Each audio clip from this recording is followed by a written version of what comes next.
Jadi kalau kita melihat kembali sejarah ya mengenai Perubahan Dasar, ini kan setelah sidang umum MPR pada tahun 99, itu kemudian kan dibentuklah namanya Badan Pekerja MPR. Nah, Badan Pekerja MPR saat itu membentuk ada 3 PAH kalau nggak salah. PAH itu panitia ad hoc.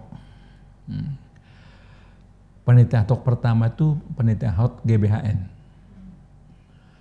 Panitia ad hoc kedua adalah panitia ad hoc menyiapkan tap-tap MPR non GBHN. Baru panitia ad hoc 3 itu mempersiapkan perubahan undang dasar.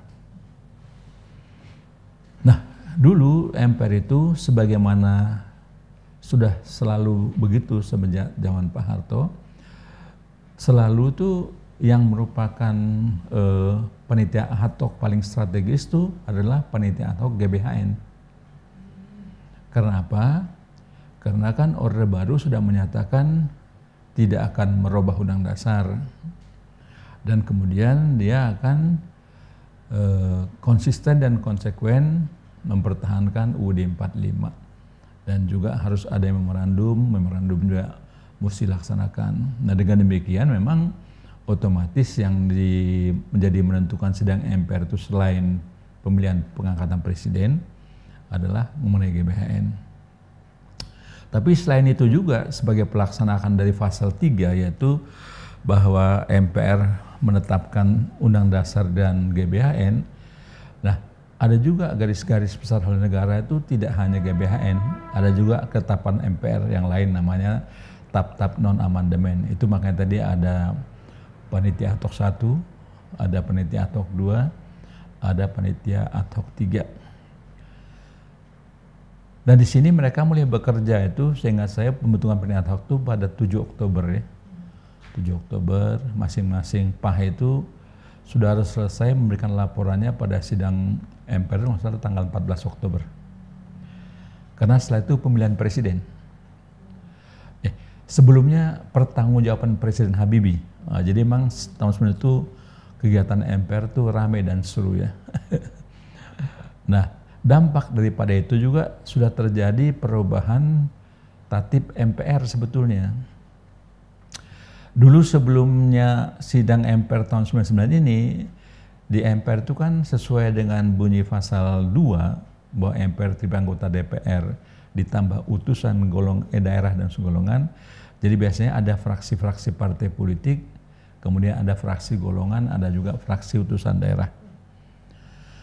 Tapi pada saat 99, karena kayaknya situasi politiknya itu mungkin adalah didominasi oleh suasana pertanggungjawaban presiden yang mendukung dan yang menolak, itu kayaknya semua mencoba mengerahkan tenaga sehingga utusan daerah hilang. Utusan itu dimasukin, suruh masuk ke fraksi-fraksi yang mereka suka. Sehingga pada saat itu hanya 2 fraksi partai politik dan fraksi utusan golongan. Utusan golongannya juga terbagi 2 lah, karena ada fraksi TNI Polri. Saat itu TNI Polri isinya 38 orang. Yang sebelumnya dulu kita tahu paling nggak 100 saya undang-undang kan. Jadi mungkin kita setback sebentar ke belakang. Dulu MPR itu kan dibentuknya mulai Orde Baru kan menggunakan ketentuan Undang-Undang 15 tahun 69. Itu undang-undang tentang pemilihan umumnya. Disitulah dinyatakan partai politik dan sekretariat bersama golongan karya. Nah, kemudian yang bertahan sampai Pak Harto berhenti itu adalah yang namanya Undang-Undang Nomor 16 tahun 69 mengenai susunan kedudukan MPR DPR. Disitulah masuk sudah ada fraksi TNI. Jadi ada 100 yang diangkat, ada 100 dipilih. Sehingga kalau kita lihat terakhir MPR tahun 97 saja, pemilu 97, di situ kan kita bisa lihat bahwa anggota MPR itu, anggota DPR-nya 500 tapi dari partai politik itu kalau nggak salah hanya 250 kali. Itu yang dipilih. Yang lain itu diangkat. Makanya setiap sidang MPR dulu itu selalu nggak pernah kalah, Pak Harto. Karena yang diangkat itu lebih banyak daripada yang dipilih. Ini itu namanya permainan politik ya. Nah kemudian saya sampaikan tadi ada PAH 1, ada PAH 2, PAH 3. Mereka bekerja seminggu. Nah kemudian PAH 3 ini bekerja dalam tempo sangat singkat. Mereka menghasilkan perubahan pertama.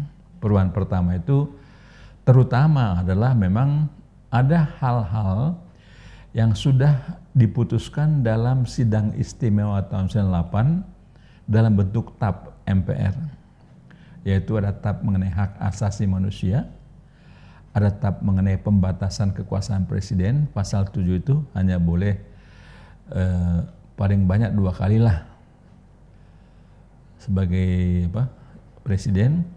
Kemudian ada juga ketetapan MPR mengenai tadi ada mengenai hak asasi manusia, ada mengenai masa jabatan presiden, ada juga pencabutan TAP referendum. Jadi tidak ada lagi, termasuk undang-undang referendum tidak ada lagi. Dengan demikian sudah bisa dirubah undang-undang dasar bisa dirubah sesuai dengan ketentuan. Nah di sini juga mereka tetap kita MPR menggunakan ketentuan pasal 37.